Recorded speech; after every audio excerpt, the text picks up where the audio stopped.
Napakalaki pala nitong na-order ko. Di naman obvious na tuwang-tuwa tong asawa ko, di ba? Di niya alam, diyan ko siya isushoot pag nainis ako sa kanya, charis.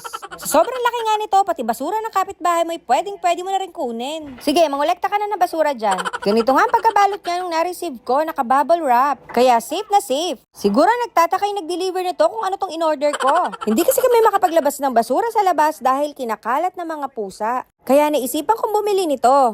Pero hindi ko naman in-expect na ganito to kalaki. Kasyang-kasya na nga yung asawa ko dito. Napakadali nga lang din itong i-assemble. Dahil ilalagay mo na lang naman itong mga gulong at yung takip. Syempre, make sure lang na ilalak mo para hindi matanggal. Isa sa nagustuhan ko dito ay may pedal na siya para hindi mo na kailangan hawakan kapag bubuksan mo. At may gulong na rin siya para hindi mahirap buhatin, hihilain mo na lang. Sabi ko sa asawa ko, i-try na niya kung kasya siya para alam ko na kung paano ko siya isushoot dyan. Bumili na rin ako ng malaking plastic para naman hindi ito kagad madumihan. At ito na lang ang tatanggalin kapag magtatapon. Tignan nyo naman kung gaano kalaki to. Sige, sukatin mo na yung sarili mo dyan. Uy, parang iba yung balak mong gawin sa asawa mo. May iba't ibang sizes naman to kung ayaw nyo ng masyadong malaki.